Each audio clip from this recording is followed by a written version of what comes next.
me. Right. This lady on TikTok does voice things. So her video comes up and she's like, "Me, me, mama, moo, moo, moo, moo, moo," and you're supposed to repeat it as like a vocal exercises. This shit is delightful. And then she'll do it. She'll demonstrate it with like one of her students, and it's like literally a kid, and the kid's like, "I e ooh e ooh ooh ooh." And you're like, this is awesome. It's hilarious. It sounds silly, but it's also like it's really awesome. Right.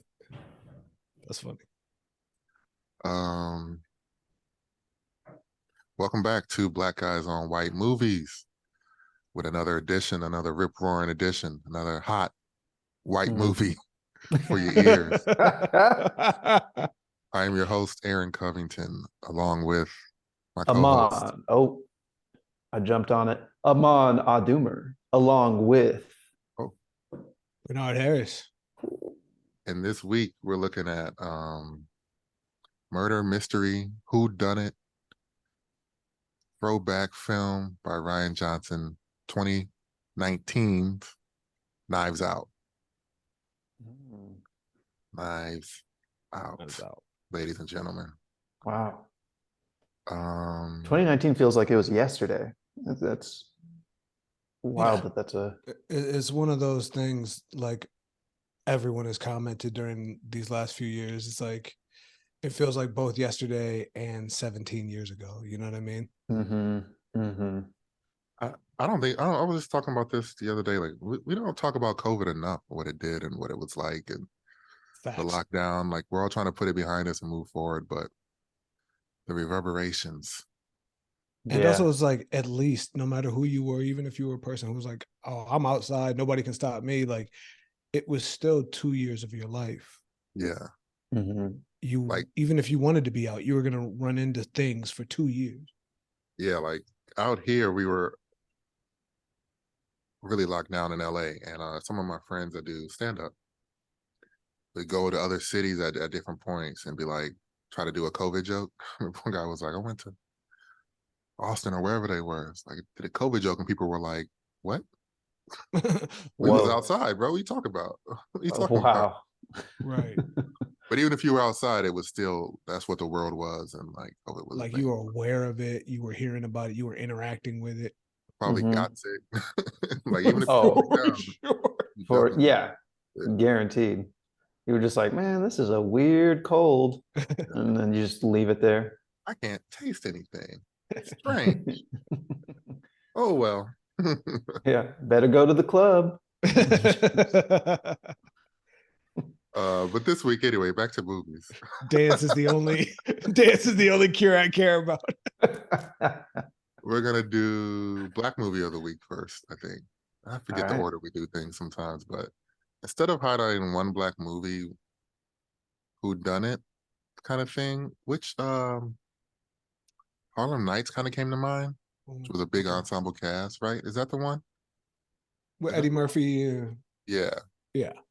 Richard Pryor, Red Fox, Arsenio was in it, Della Reese, Jasmine Guy, and Danny Aiello. For sure. And everything. He was like the Bob Boss or something. But yeah, a good movie, classic movie for sure. But not the Black Movie of the Week. It did get a shout out. I actually wanted to highlight an old director that not a lot of people know about. I kind of really just learned about the last few years. Oscar Micheaux. From literally the 20s and 30s started out directing silent films. But yeah, a Black man who also, he was a director, producer of more than 44 films. This was at a time, I mean, just think about it, put it in context, look it up, like 1920s, 1930s. His first film was 1919? My God, this is World War I era. Talking literally 100 years before the movie we're talking about today. He had the first movie company, the short-lived Lincoln Motion Picture Company. Yeah, definitely worth knowing about. I think hard to find or really get into his movies in that era. A lot of people aren't going to be able to like watch a silent film. It is tough. Very different. Yeah. And I usually watch them if I'm gonna watch one in like definitely in increments, like 10, 15 minutes. Pause, you gotta move, that's just how it is. But worth knowing about. And they had an exhibit for them at the Academy Museum, which is new here in LA. So, and there's an Oscar Micheaux Film Festival now too. So some people, I think, from his lineage or with an association to him, started a film festival for Black and minority filmmakers with his name. So the legacy lives on, and That's we dope. definitely want to celebrate those kind of things. Yeah, that's incredible. That's incredible. Just as you were saying, to think how he was able to make that many movies at that time with like the resources that existed. That's amazing. Yeah. I've thought for many years we don't really get to see enough about Black people in that era, the 20s and 30s. That's not like, about oppression specifically. Yeah. And the fact of the matter is, like, that was a fact of those people's lives. It's baked into the pie, but we could really make a lot of stories about the lives that people lived. And it was an incredible time of Black creativity all over. You know what I mean? It was an incredible time of like Black political and philosophical leaders. So we really should see more media about what Black America was, the Black community was in that time period. Because I think a lot of people be surprised. Yeah. Yeah. They would definitely be surprised to even think that a Black man was making films. And whenever you take a film history class, they're like, oh, they invented the light, and then the horse was running on the first film, and then Birth of a Nation, and then Charlie Chaplin, and then you jump straight ahead to like there were some gangster movies, and then there was Hitchcock or something. You know what I mean? Right. They're not Like really it's going to not 50 mention. years of time that they're talking about. You know what I mean? Yeah, they're not going to mention a guy like this. You have to do some extra research. But and I also picked him because when I was learning about him, looking at his movies, he definitely incorporated race in his movies, but he was really trying to entertain and make like mystery movies, dramas, whodunits, kind of things. And race was obviously like a part of the movie, would be one of the themes, but he was like, I'm making movies. I want to entertain Black people with stories about, for us and about us. Not like I want to show white people what Blackness is like, which is what Black people are asked to do a lot of times. For sure. So shot him out, Oscar Micheaux, and it's spelled like the Creole, like, Micheaux. Micheaux. For sure. Something French. Yeah, that very French, however you do that. So let me do the tagline for Knives Out. We're deep into it, but Knives Out, a detective investigates the death of the patriarch of an eccentric combative family. What do you think? Yeah, that's pretty spot on. Yeah, I would Yeah, say so. yeah. That's really what it is. You boil it down. They did a good job. This movie, I think, is interesting for the pod. We'll get into those broad thoughts, and then I'll tell you my broad thoughts. Amon, what'd you think? Had you seen this before? Yeah, I definitely saw this. I Yeah, remember in 2019, it was kind of like it was a big, it felt like one of those big movies that you have to go see. it was a thing. It was a thing Yeah. when it came out. Yeah, it had Captain America in it, playing not Captain America. It had James Bond in it, playing not James Bond. Like it was like one of those that I think that was the big draw. It was like, okay, it's a mystery, plus it's so many big actors in it. For sure. And I remember thinking that the first time I saw it, I was like, oh, okay, this is yeah, it's fine. It feels like a movie that's based on just structure and the mystery of the thing and the clues and the this. And you Right. guys know me, I watch movies on like 5 times speed. So it's like missing little clues is very easy for me. So it's one of these movies you have to kind of listen and pay attention to, unlike the majority of the movies. So did you Um, slow this one down? I had to. Yeah, I had to. I went to 1.5. But it was very cool on rewatching. Enjoyable. I love it. Made me think about the filmmaker in a way. Like the jokes were really funny. I love what they were satirizing. Um, yeah, it was just like a fun movie you just put on. Four Yeah, quadrant. Let the family watch it. definitely fourth quadrant. B. Yeah, super enjoyable. I really like the movie. I've seen it a few times before. Um, was kind of wondering what I think about it this time while like trying to watch it and like think specifically about what it's saying or what I like about it. And you know, at the end of the movie when the credits roll, I still felt that like sense of satisfaction that I think this movie is really good at like giving you. Um Definitely made me think a lot about the director and some of his work and and In also just like yeah, in what way? just like I also listened to just a couple of or watched a couple of things on YouTube afterwards about the movie, and one of them happened to be just some quotes from him over like from interviews or whatever, and just thinking about how much of a genre movie this is. And in his interview, he was talking about how much he enjoys playing in genre. That it's like a game board where you can really kind of play through with the writing and use it as something to construct. And thinking about all his other movies from the Star Wars film to Looper, Brick, any of his other movies, if I'm missing any, they all really stick to like a genre thing and then have a little bit of fun within that. Right. I Mhm, think it is totally. important for this movie that this was his first movie after Star Star Wars, Mhm. Yeah, The Last Return, Jedi. right? Return of the Jedi, Last Jedi. The Last Jedi. Return was 6, right? Yeah, yeah. Yeah. 1982 or 83 or whatever.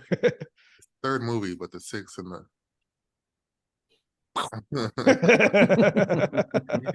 he did the eighth stuff in the in the Yes. Mhm. timeline. This is the eighth Star Wars movie, not including the standalones, right? And that movie informed this one, but we're just reading about it. He conceived of this before embarking on Star Wars. Mm, Mhm. But of course, the Star Wars movie is like it's huge, huge, huge, huge business, right? right. And it's a movie where I think it was an incredible spectacle. But as with Star Wars, you're gonna get a lot of backlash, kind of no matter what you do, right? Yeah, for sure. Yeah. Like Yeah. we love it, we hate it. This was part of it was good. This part of it was so bad that I don't know why you're still on this earth. You know what I mean? That's Yeah. You Yeah. destroyed my childhood. you destroyed it. Your parents are like, but we provided for you. It's ruined. You had a house, a bed, we fed you. No, Star Wars changed when I was 40. My childhood is terrible. Even Nickelodeon's calling up like, you didn't like none of our stuff. Right. What about But the Star Wars, actual I Star know, Wars material you already had? I know Star Wars wasn't the only thing you watched. We know you was watching Rugrats. We know you was watching. No, it's all ruined because the one movie was not exactly what I wanted it to be. Sure. So he's coming out of that, and he was like, and everybody knows this model of like you do one for them, Mm-hmm. a big movie, you get the money, you get the paycheck, then you do one for yourself. That's like something fun, or it could be something really dramatic and heartfelt. I had to tell my grandfather's story. Mm-hmm. Died in the war, you know, Mhm. Mhm. one of those two things. So after Star Wars is a huge success by any like relevant metric, even if you didn't like it. Like the people that didn't like it saw it the most times, right? Like I hate Of The Last course. Jedi. On my eighth watching, I noticed this detail. Mhm. So The he does the soundtrack. sound. So he does this, and then not even the soundtrack, like the music. Like, Yeah, I didn't like how they walked. The Foley artist the did Foley not artist. Yeah. get those steps quite right. I think that whine in the background is a 1928 Westing air conditioner, and I don't like it. I don't like how that. How The could that 32 model exist? sounds much better. Anyways. So he said when making this movie, he was like thinking about kind of a return to form in the sense of these kind of movies are not what's popular now, basically. Mhm. And he wanted to do like a whodunit, an old school whodunit mystery. And one of his things that he said was to show the extent an innocent person would go to keep their name clear, or to, like, you know what I mean? Like, that's really the driving thing of the movie is Marta's character, who is pretty much an innocent, at least in spirit, person. And then at points, she thinks she's guilty. And, that's part of the whodunit. But, he was like, wanted to do a whodunit from the side of somebody who was actually like, that you would root for, that's a good person. Mm. Set it in this big house, this big mansion with a dying patriarch and the will. The kind of classic, all the rich kids fight over the will because they don't have anything. They can't do anything in their lives. They need this money to survive. They've always Yeah. depended on it, never done anything for themselves. So in my early read, my broad thoughts were like, this is an enjoyable movie. This is very enjoyable to watch, entertaining. You can watch it with your grandparents, you can watch it with the kids. But what is the point of this movie? That's what was interesting to me. It's like, okay, who is this movie for? What whites is this for? Well, like we said, it's kind of for quadrant. It's kind of not for anybody specifically. Even other four quadrant movies, like if you take a big thing like Jurassic Park, like, yeah, that's for the whole family, but it's really for the kids because it's dinosaurs. You know what I mean? Like, that's the draw. With this one, what do you guys think? Can you like single out an audience within the broad spectrum of everybody that this maybe appeals to more? I guess I think maybe the like kind of,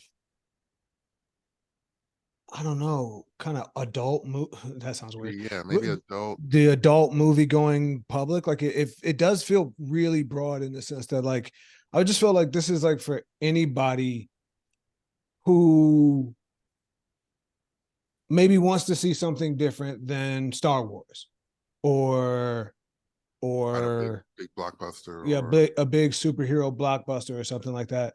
Like I do think that like Ryan Johnson is kind of like the film buff, right? He's the darling of like all the film head, which we're all, film heads and everything like that. But like I also think like, so this movie appeals to that, but I think it is kind of like broad adult market. If you remember movies like, if you're old enough to remember Clue or the original Murder on the Orient Express, you're going to enjoy this. you old as shit if you remember those movies. I mean, I remember Clue. Like you didn't watch Clue In the theater, like you saw not in it, the theater. like of it, but you don't like remember it. Yeah. In the sense of like that was my shit. Nah, I definitely didn't see it. Walked in as a 3-year-old. Well, I do Shot of think this coke, is please. like a family movie that's the adults take the kids to. It's like we're gonna watch a movie. You got like a 12, 13-year-old, and it's like, come watch a movie with your parents. This Knives Out.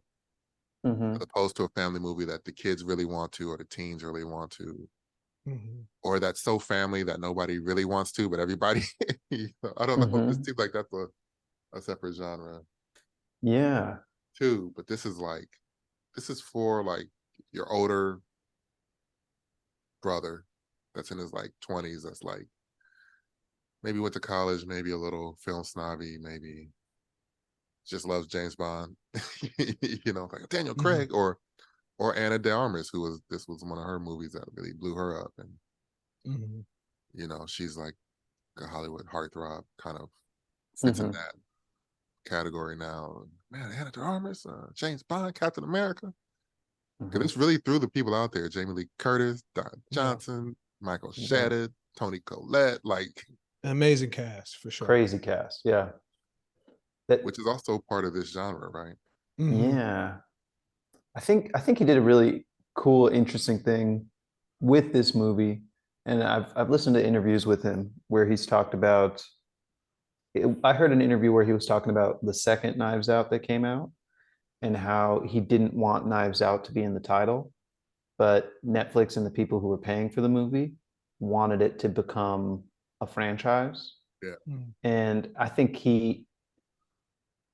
he was making an attempt at trying to, because 2019, it's just all Star Wars, Marvel, this, that, like Mhm. big franchise um, pictures. And he was attempting to go, okay, I'm going to take the main stars from all these franchises and put them in an original movie. Right. Because there are very few like original high budget movies. Yeah. And then now he's cursed by the system into going, that's a franchise now. And then you're like, okay, I tried to make an original and I did it so well that it's become a franchise. Yeah, I remember him saying he wanted to do a sequel, but also, yeah, didn't want the name like that, Mhm. which is hard to do. I mean, how many franchises have done that where Yeah. successive movies have completely different? Names. And I think it's one of It's a good those question. older things, right? Like Yeah. the Hercule Poirot sort of movies, like Murder on the Orient Express, Death on the Nile, like those sort of movies, you get that. Even the James Bond movies kind Have, of have that. have their own And I rhythm. think it's because they're from that era. That's true. Like, so, like, the not the full history, but obviously the game of Clue, which is called Cluedo, is the original name. Amazing. Okay. Cluedo. You play Cluedo? You play Cluedo? Known as Clue in North America, was devised in 1943 Mm. by a British board game designer. And of course, and I haven't read much at all, but Agatha Christie is known for these kind of, right? Mm-hmm. Yeah. Yeah. Mhm. Yeah. For For these sure. kind of whodunits, murder mysteries. Mm-hmm. Like you said, Hercule, Mm-hmm. Poirot. Yeah. Hercule Poirot is how I've always heard it. It's one of her Mm-hmm. main like detective like characters, and there's a few others. Lawrence Wargrave, Miss Miss Marple Miss Marple. is one. Mm. So that's like the lineage and the legacy. Like Bernard said a couple times, Murder on the Orient Express, and what was the other one you said? Death But on the Nile. so a couple things like this movie also re-energized that whole genre. And like since this movie, even though they did a Murder on the Orient Express in 2017, Mhm. but since this movie, there's been a sequel to this movie. There was a Death on the Nile movie, a Haunting in Venice. That was this year. That was really recent. Yeah. That So both that.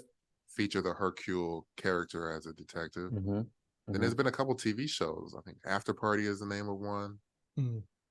I think that maybe Apple TV, and I think Netflix had one. But these like murder mystery shows were like everybody's getting together, everybody's at a dinner party, and the Mhm. lights go off, and somebody's something happens, or there's a murder. The detective Mm-hmm. comes in. Tiffany Haddish is a detective, I think, in After Party, Yeah. Yes. Yeah, that's right. right? Only So only murders in the building is a really fun one. only murders in Mm-hmm. the building. Yeah, really entertaining show also. Mm-hmm. So kudos to this movie for and Ryan Johnson for really re-sparking this whole genre in like a Oh, major way. yeah, totally. Kudos to him for, yeah, all those things you just mentioned, all those movies and shows in their pitches, I guarantee were like Knives Out. Yeah. And then On a plane. Knives Out on a plane. Like, did you watch That's actually Knives Out, but then want like 6 more hours of it?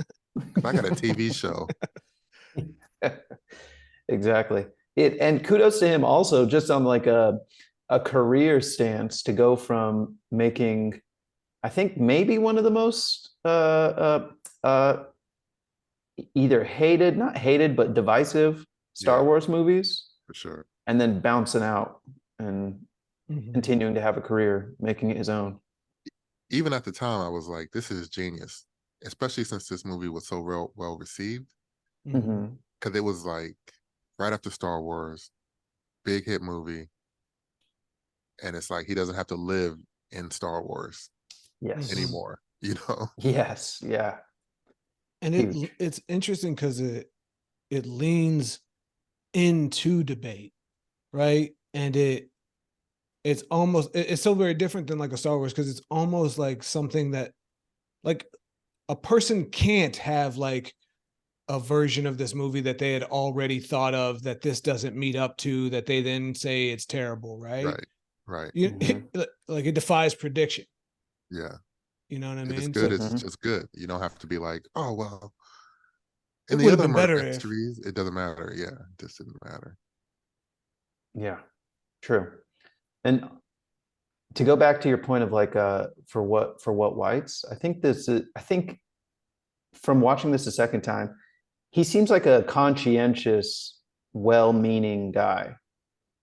Like the jokes and where they were aimed at Mhm. in the entire thing, pointing out the, we'll get into it, like pointing out like the xenophobia that would come out and everything else. It feels like he's got the view from the other side a little bit. I don't know what happened. Maybe he grew up in his bus broke down in the hood. He got dropped off in front of some people. Like it was like this, it feels like he's aware of the white privilege element. Mm, And so I'm thinking like college whites. college whites, yeah. For sure. That's definitely a good call out. So yeah, but and this movie does deal with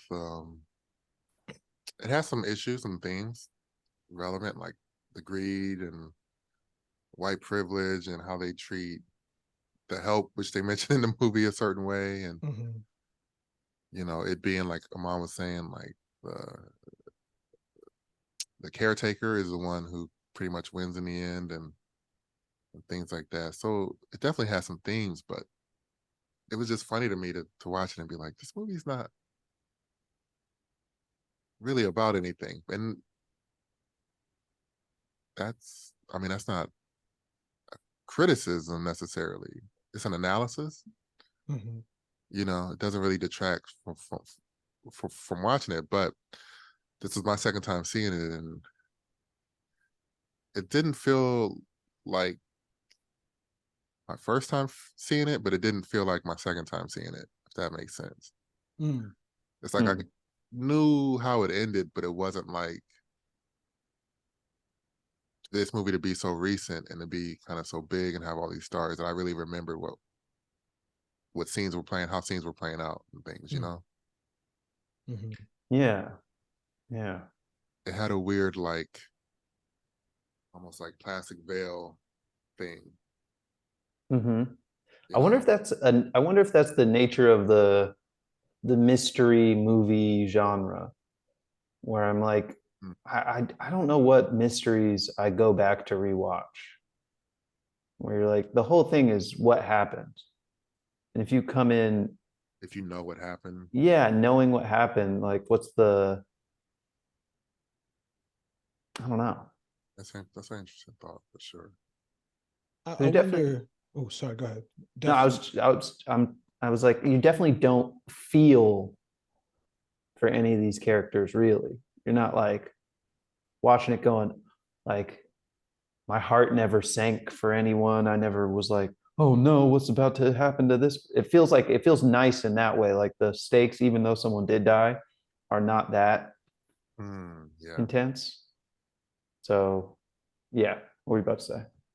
No, I was just gonna say, part of me wonders if any of it is just kind of Ryan Johnson's like style, because his style is like very conscious of the film you're watching as a film, right? Like there's like visual Mhm. gags and there's a lot of like little dialogue gags and there's clearly a bunch of actors having fun and it doesn't hide from the fact that it's a film. In fact, it kind of lets the audience in on the joke quite a bit. And I Yeah.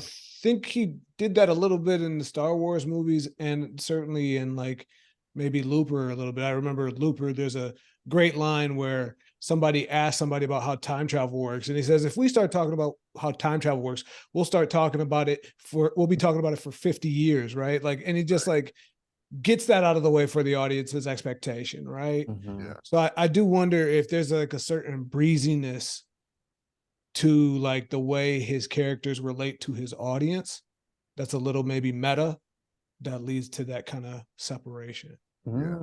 Yeah, that's a great point. I think there's definitely a lot to that. Because he always also, even though this is part of this genre, which is like we get a lot of stars, and then they also don't have like, I mean, this was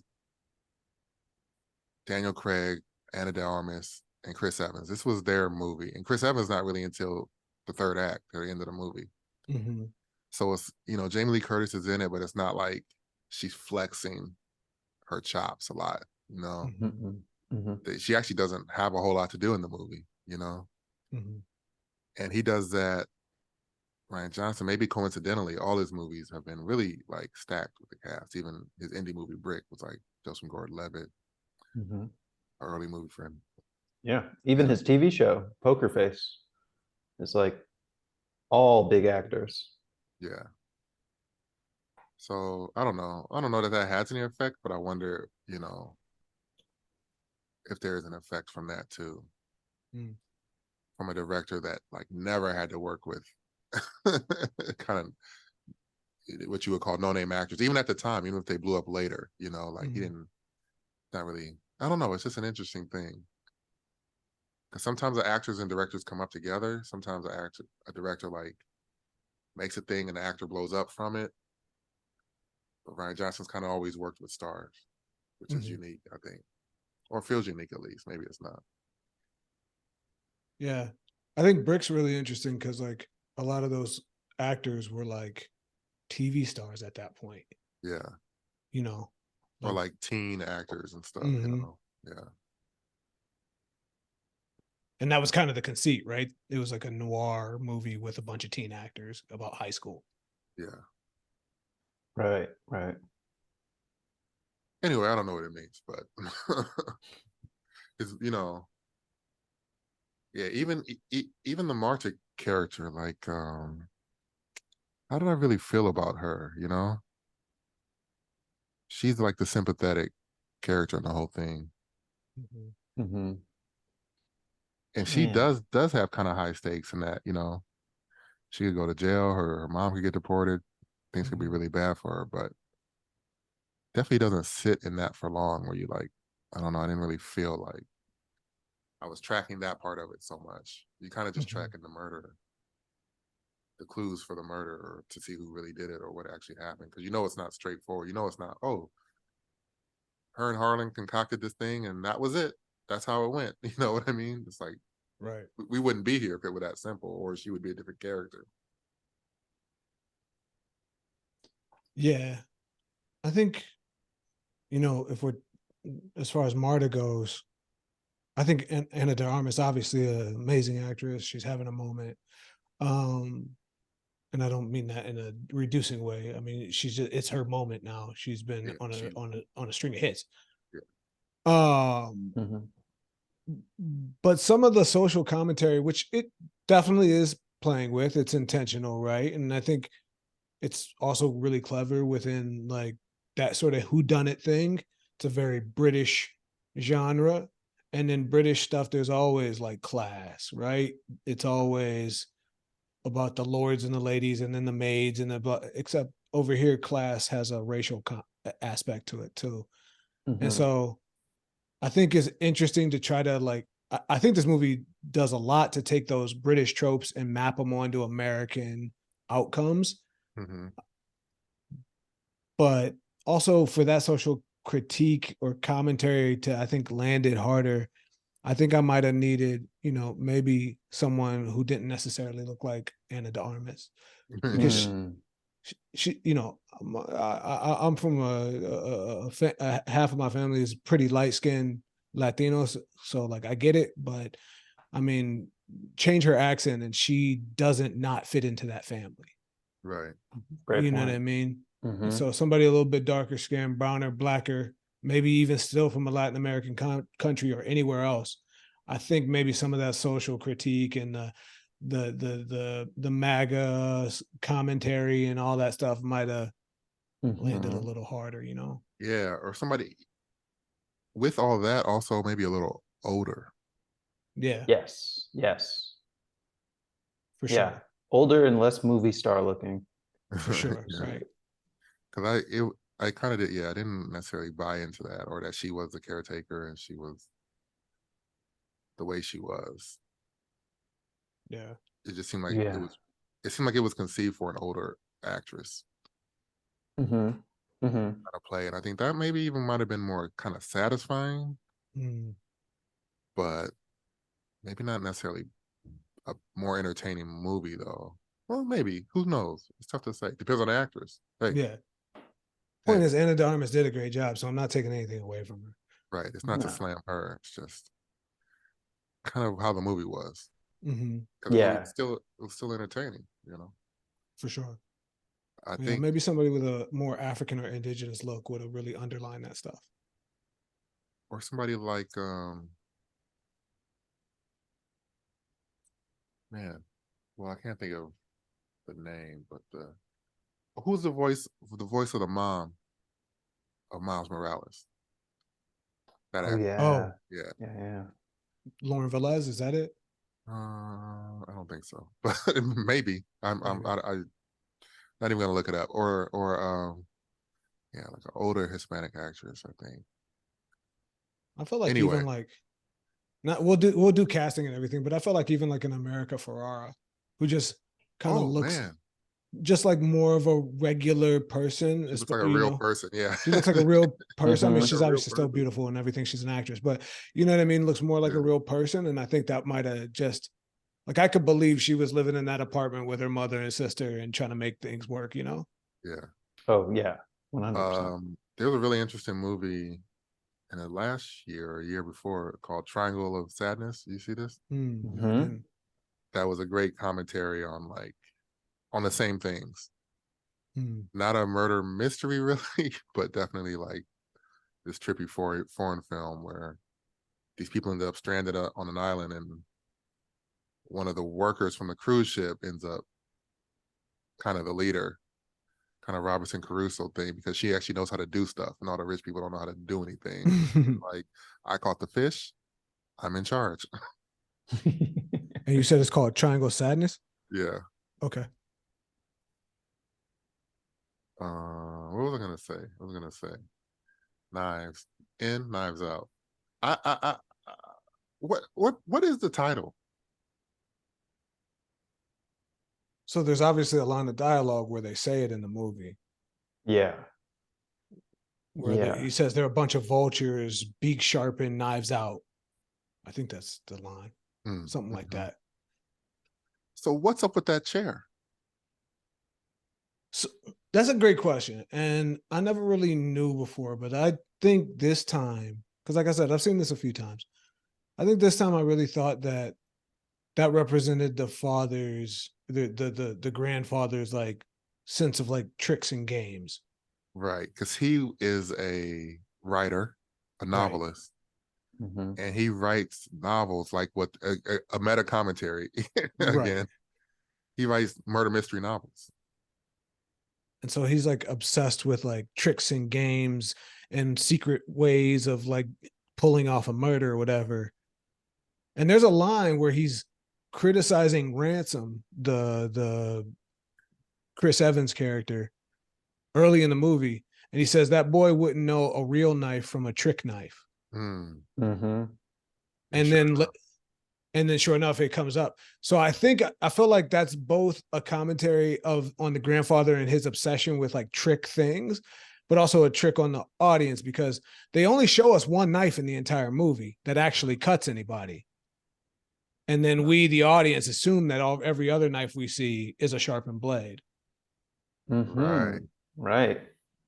It's also funny because everybody's got their knives out, but the family is so inept, they don't have any knives to pull out. Right. All they do is just complain about things, but they don't pull any tricks to make sure they can get the money. They're not savvy enough to like uncover what the detective's doing. Benoit Blanc. Benoit Blanc. Yeah. You know, they're just kind of like, well, what's gonna happen? What's gonna happen? But I Right. guess they do pull some tricks, like the granddaughter mentions Marta's mom and her being illegal, so that's like to try to make Marta renounce the inheritance that he gives her in the will. Mm-hmm. We didn't go through the plot so much, but I'm assuming most people have seen this movie because it's more recent and it was popular. So Yeah. we're gonna play it Yeah. like we're gonna play it like that. If you haven't, either watch it or Wikipedia. Yeah. Yeah. If you haven't, stop listening now. Yeah. I imagine No, like no, I no. Don't usually get stop into it. listening. Just open up Wikipedia and look it up. And keep that thing playing. Don't ever stop. Um, but it's also like really kind of complicated and convoluted. Even if we like went through it, it'd be Yeah. like you kind of have to watch Yeah. it. Yeah. That's how I felt in watching it, especially towards the end. I'm like, all right, I get it. This guy's the bad guy, but you're gonna keep telling me all exactly how everything happened. Mm-hmm. It felt like a It's like complicated classic whodunit. Encyclopedia Brown. But Yeah. the Knives Out chair, I thought was like, oh, is this a commentary on like Game of Thrones as well? The Throne of Mm. Swords. But it's Mm. just a bunch of knives kind of pointed at the person sitting there. Uh, Also, sometimes things just look cool. That's So right. That's really what it is because they don't really explain like he had an obsession with knives and he made this chair. It was a gift when his book sold a million, something sold a million hmm copies. hmm It was just this extravagant chair with knives. Like it's such like when people made fun of like Scorsese for having a rat at the end of The Departed. right. That's like Mm. what this is. It's like knives out. Here's a chair with a bunch of knives. We got a fake knife at the end. She's got blood because he killed himself with a knife, knife, knife, knife, knife, knife, knife, knife. It is interesting. Yeah, it's just interesting. Yeah. The family being so the family's just so like useless. Hmm. And I guess it makes a commentary on it where when they flash back to the patriarch who is about to die, he talks about like he's essentially cutting everyone off in a way in the Hmm. family. And Yeah, so that gives the audience the feeling of like, okay, who could have killed this man? But then they quickly take it away from that kind of pressure and they immediately tell you it's Marta. But the family being so like inept, unable to do anything, when the patriarch guy goes, I wish I wouldn't have spoiled him, essentially. Like, I wish I Mm. wouldn't have given this guy, made my son in charge of the rights to my book. I wish I wouldn't have given my daughter this money for her own kid's college. I wish I wouldn't have I think right. that's a pretty good commentary, and it follows through the whole thing where they don't even know how to get the money back. They're just Yeah. like, I guess I'm going to threaten this person, or just cry and go, but it was mine the whole time. It Yeah, shouldn't have been yours. Yeah. You get the sense that every problem these folks have ever run into, that patriarch Harlan, I think was the name, has taken care of. Definitely. You know what I mean? yeah. That's it. Well, okay. So let me backtrack real quick. I think that is a good commentary. Talk about that for a little bit. The title is also the title of a song by Radiohead, released in 2001. Mm. So that's partially where he got the name from a Radiohead Okay. song. I'm sure.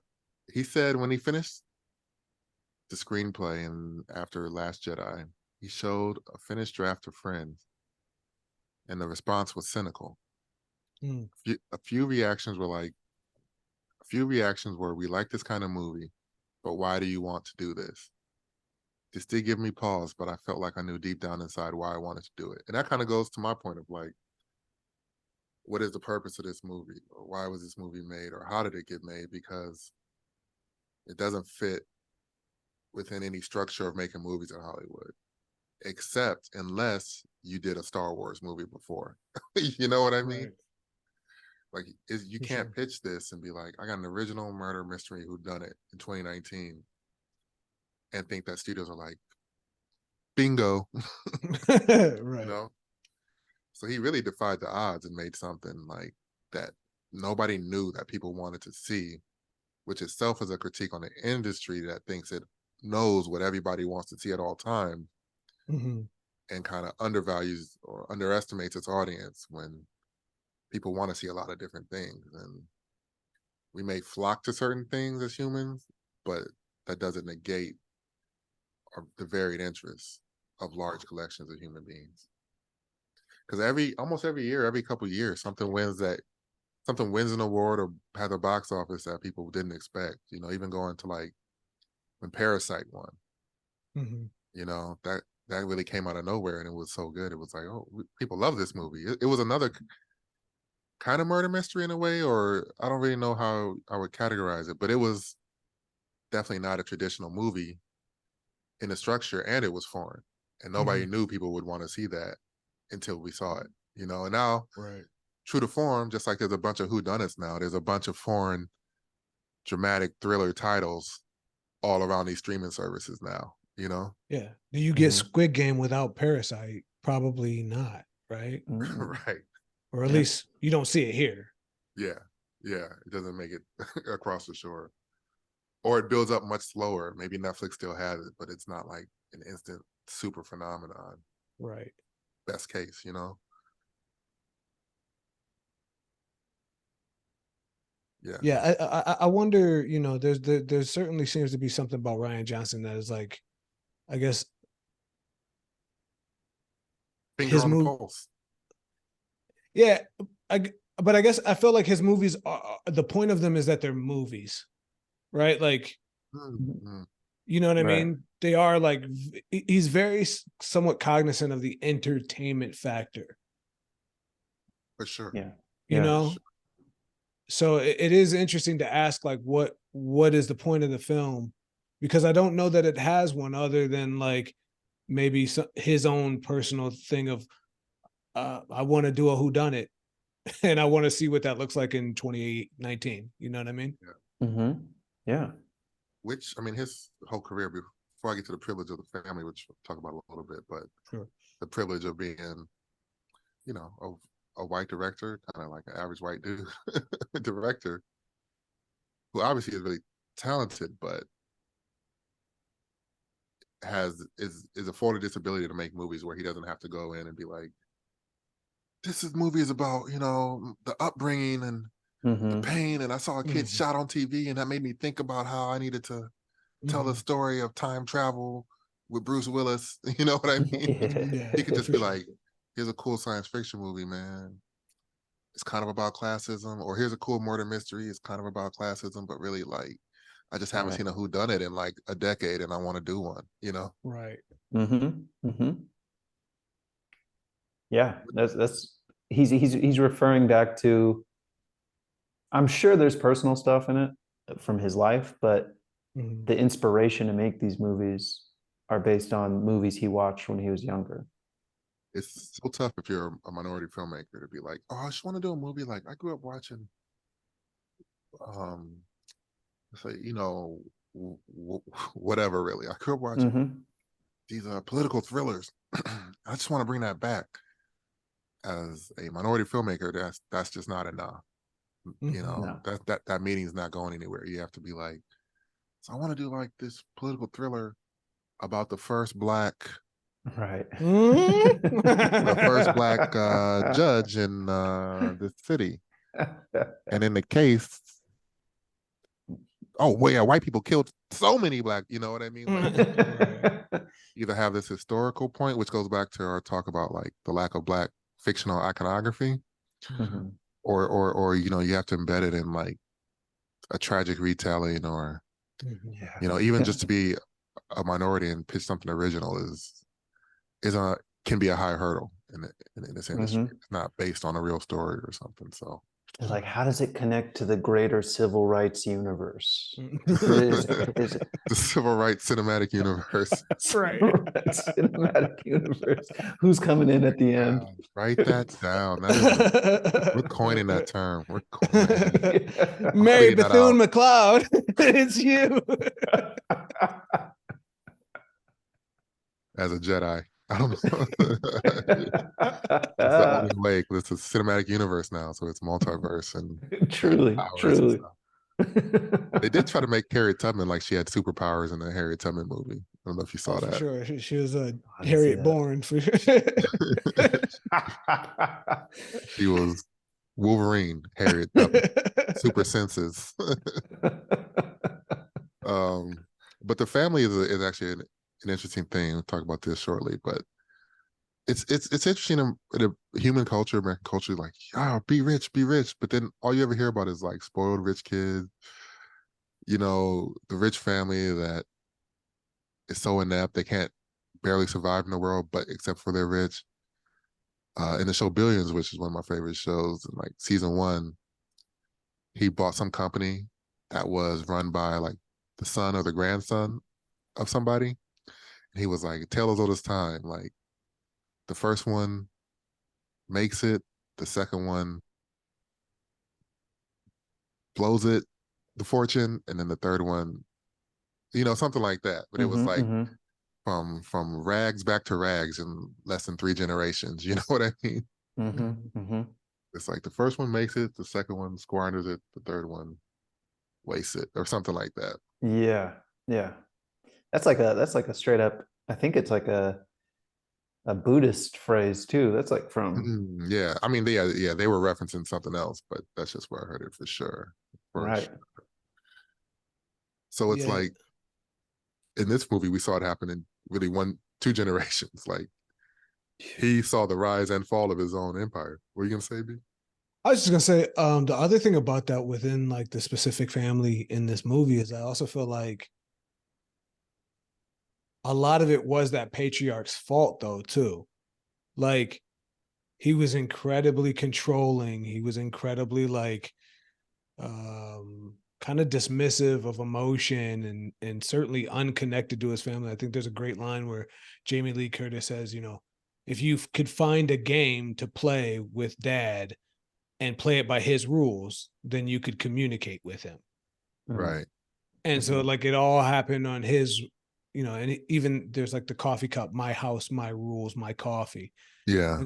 And so it's just kind of interesting to think about how like this guy did earn it all, but even in his kind of like, oh, I shouldn't have spoiled them so much, like he's still playing the game. He's still yeah. holding him down. He's still, you know what I mean? And at the end, he talks about how Harlan, the patriarch, would twist the knife when he told his grandson that he was cutting him out of the will. And he's like, he's kind of a shithead the entire way through. But Mhm, we only see him at like when he dies and then Right. flashback. mhm. That's so real. And only the only relationship that he has that's meaningful is the one with his nurse housekeeper Marta, Yeah. and that's because she's Because like keeping him alive. You know. and incredibly different than him. But he wouldn't even listen to find out that she was incredibly different to him unless she was saving his life, right? Mm-hmm. Right. He'd have Mm-hmm. never connected to her any other way. Yeah, Well, they that's so true. yeah, and and even with her, the whole thing was she beats him at Go. Right.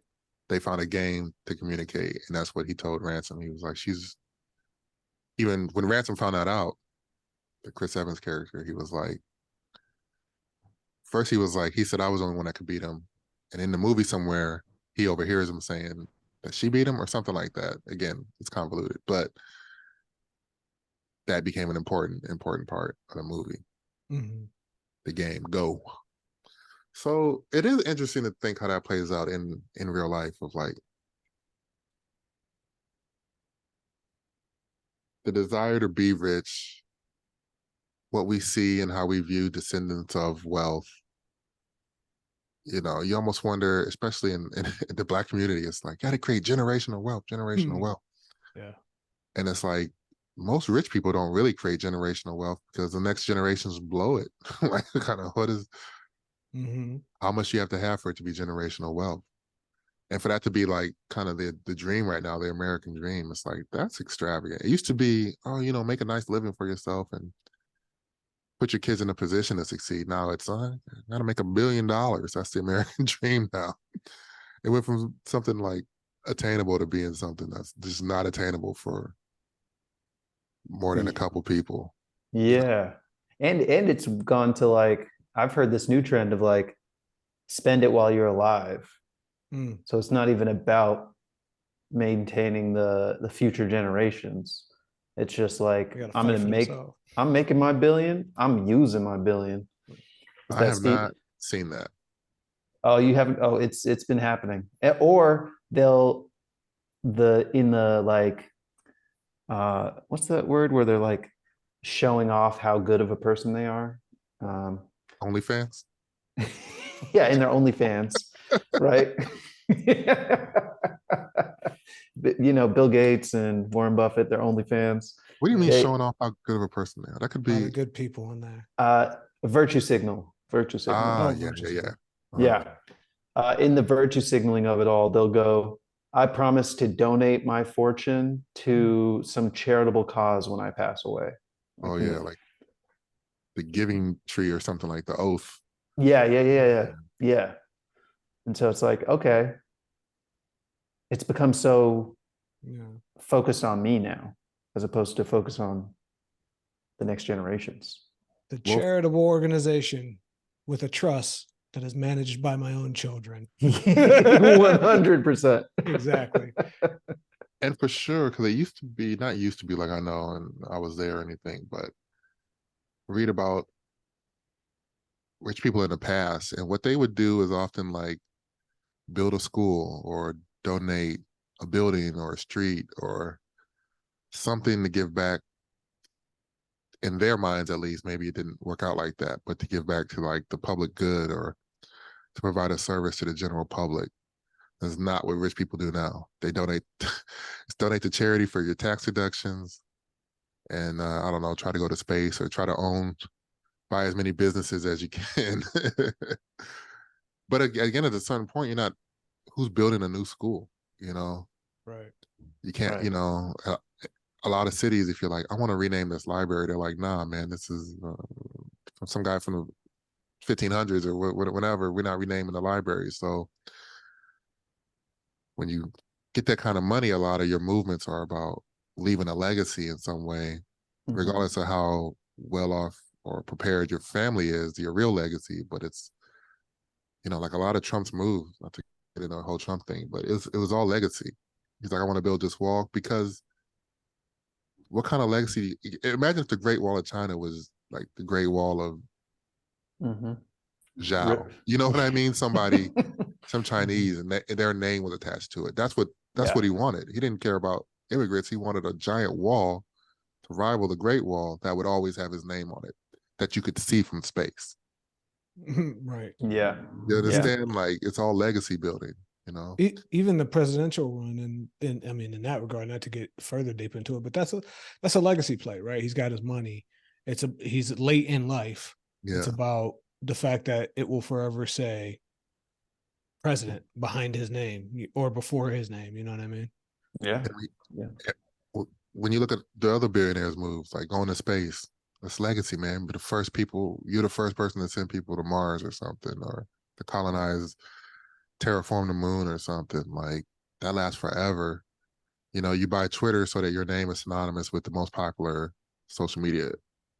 You know what I mean? You buy the Washington Post because then you run media. You get Fox. That's all legacy plays. Fox News then went he passed it to his son so that you know what I mean. These guys are Mm-hmm. trying to compete with like Alexander's and Jesus Christ and whatever name Mm-hmm. that is still relevant that you like have to learn in school, you know. For sure. For sure. Truly, truly. But then just the other side, which was what I wanted to talk about, is the idea of wealth doesn't buy like, I don't know, competence or definitely family love or unity, and that's kind of an odd thing. It's interesting to think about too, right? Like, just first and foremost, I'll say for personal opinion, passive income and general wealth or generational wealth are probably the two biggest scam terms in the world, and you should suspect them. You should suspect them. People are too Yeah, comfortable with them. But anyways, that's for my sure.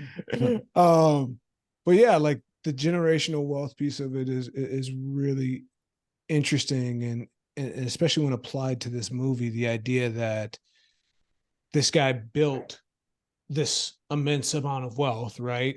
And then thought that, the best use of it would be to give it all to somebody who would use it in a way that he found admirable. Mm. It's very interesting because it's like I thought about this while watching the movie. Like, is it a good thing he's doing? Right. We already talked about this guy Harlan being kind of a dick to his family and this being a last dick move, but also by giving it to Marta, is this a good thing or is this one of those kind of legacy plays? Like, let me buy my way into heaven, Good Mm-hmm. question. I mean, it's good for her, For sure. but Oof. it's also Oof. going to come with a lot of like, it's never going to, her life was never going to be just like calm after this either. Mm-hmm. Definitely not. Like Definitely not. it might have been just as good or better for her if he'd have been like, I'll let my family duke it out. That's whether they're broke or not. Like him dying is their punishment. They're gonna Mm-hmm. be in disarray for the rest of their lives. Mm-hmm. Maybe he just floats her 5 mil. Here's five. Just right there. Here's five, and like that's not enough where they're gonna bother you to get it back. Mm-hmm. You and your mom, she don't have to work anymore. That might have been a little bit, you know what I mean? Like if he's trying to punish his family, they just the fact that they're all alive and have to like battle each other, they already are gonna be punished. That he's Yeah. not in control, like, and he's not writing more novels already diminishes the value of the monetary value that they enjoy. Mm-hmm. Mm-hmm. So maybe you're right. Oof. Like just giving her like a nice settlement might have been a little more peaceful for her life than the whole house, all the rights and $60 Yeah. million or whatever it Everything. was. Yeah. Let's be I clear. She's going to have security guards shuffle Michael Shannon off of her property many times over the next coming decades. Yeah. She has to live like say like Taylor Swift. Yeah. Constant security, like everything yeah. is private. She might have to have somebody check her food for a while, Mm-hmm. you know. Phew. Mm-hmm. Straight up Putin style. She's gonna Yeah. be like, yeah, tables so far away from any visitor who comes in. She got to sell that house. You Yeah. got to. You got to sell that. You got to move. Yeah, you That's can't live. you can't stay. Yeah. No. Yeah. Step one. And that creepy mystery castle, like I gotta Yeah. get out of there. You got to liquidate that. It's too easy for other people to break in and do what you accuse me of. Also for this movie to be kind of a budgeted move, like only 40 million budget, but I think people were like maybe more, maybe less, but a lot of it went to the actors, but great economy of shooting to just have this house. Most of the movie is just in this house. The first scene and the last scene are both like 20-minute explanations. Mm-hmm. Mm-hmm. They have like flashbacks that they're pretty much just in the house.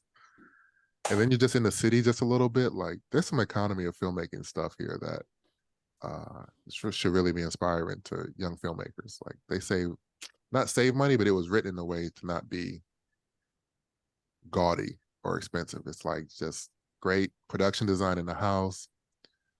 And then we go into the city a little bit to a couple random buildings. But whenever they're long and we don't see much of them, when we see atmosphere, it's all like around the house. Yeah, yeah, very impressive. Even with the writing of the characters, there's a really great economy in like the stars of the movie have very specific scenes and Yeah, they're in the movie for a specific amount of time. You yeah, know what I mean? Um, Hmm. like like Daniel Craig isn't introduced until we're at least like 30 minutes into the movie or something like that. yeah. There's this was probably a fun shoot because most of the time, if you're an actor there, other than Anna or Daniel Craig, you're with all the other cool legendary actors. Right. That's a Hmm. fun time. And it's also just not a long shoot because they have like these group scenes and maybe people have one or two individual scenes and you're wrapped. Yeah. Oof, perfect. You know, not bad if you're Jamie Lee Curtis out here, or Don Johnson, Yeah. Tony Collette. Right. just popping in, doing your thing. You're like you're on set for 2-3 weeks max, Hmm. Hmm. He also doesn't strike me as a guy that's given a lot of acting notes. So I Definitely think not the in act, this. This was like, do your thing. yeah, truly, it was like he read Benoit Blanc, and Daniel Craig went, "I got the accent." He did it 5 times in the mirror and was like, "I got it. This feels right." And they're like, His note was like, "Hey, Tony Collette, are you doing your thing? Do your thing. Run it back. Just do your own thing. Don't just do, "Yeah, do your thing. Do you Drop the think that material, but do the words right. Drop yeah, the material. Do you?" do your own thing." Except Lakeith. Lakeith was pretty straightforward. He was kind of reined Mhm, in, but he was a detective, kind of driving, kind of being the audience in the movie. Mhm. mhm. He was like, "This has been a Benoit Blanc," at one point introducing him, and another point he's like, "This is where the case is," and then at the end of the movie he's like, "Tell us the whole story, Benoit. Like, stop beating around the Mhm. bush." So Mhm. I thought it was kind of interesting because he struck me as very, like you said, a straightforward kind of detective foil, Lakeith. Maybe this isn't the right time for this, but I also thought it was interesting. Like we already mentioned, like Hercule Poirot, but also in one of those Ryan Johnson like interview clips that I heard, he was talking about Columbo, and that character really is like perfectly kind of half Poirot, half like Columbo, who's just kind of like bumbling into the truth. yeah. Mhm. Mhm. Let's get into Oh, casting. 100%. Oh, real quick about Lakeith. I Nope, remember. casting. Oh, Coleman shoot. Domingo. No, no, no. Hey, don't ruin my cast. Don't ruin my Hey cast. man, that's My bad, my bad. No, I just remember watching before I went to go see it the first time.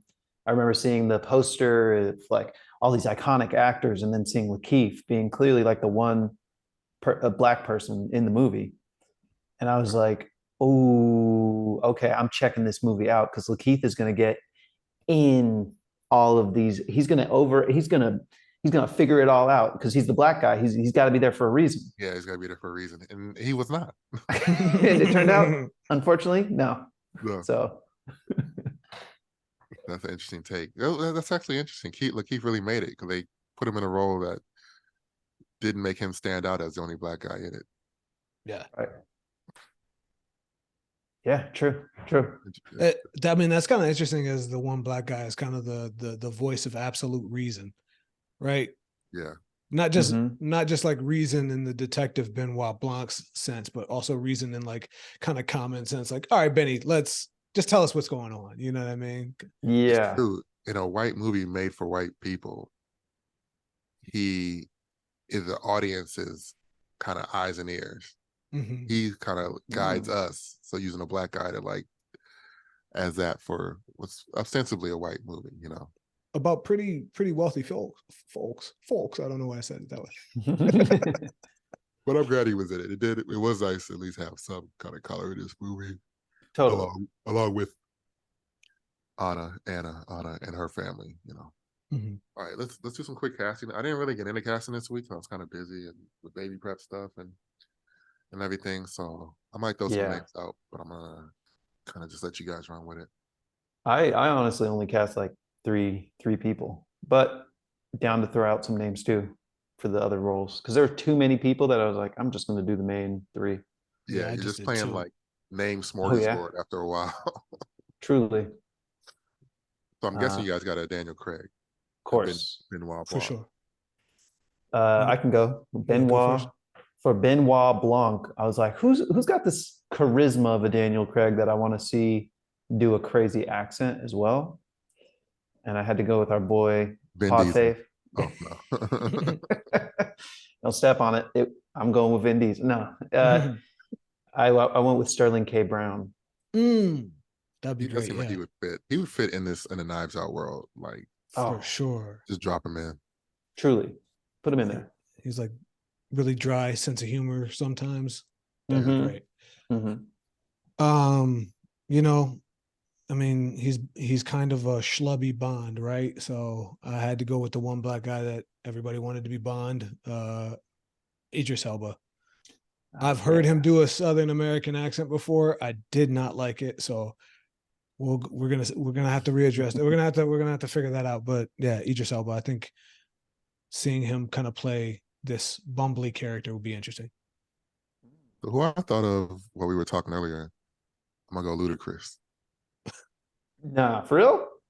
Luda. Luda. Luda. I, I wouldn't want him to do a Daniel Craig impression. I want him to be Luda. I just think that would be funny. Maybe I'm going for a funnier thing. Hey, it's a comedy. You might as well Luda's like, throw him yeah, Luda, what are y'all doing in here?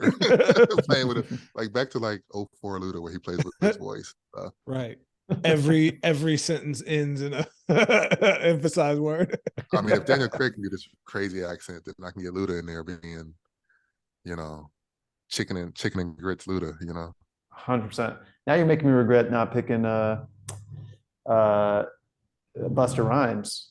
I'm like, he would be great in it too. We're doing actor or we're doing rappers. Let's put him in. Hey Hey, man. it's your movie. Number two. I just need to get the money.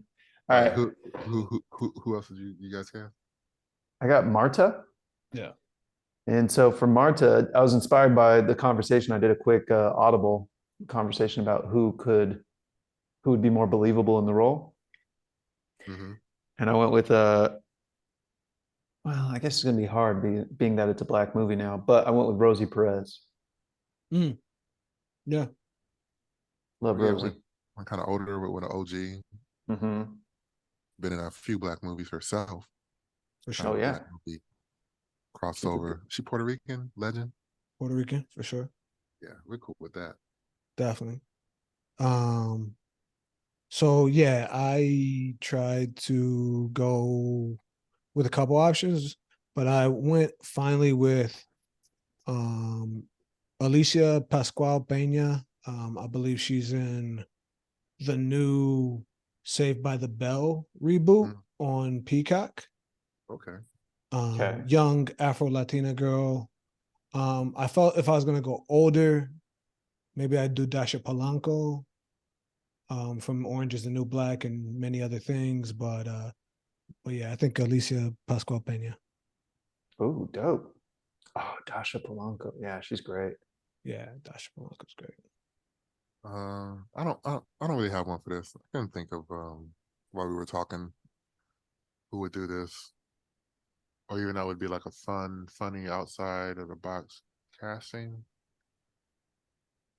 to complement Ludacris.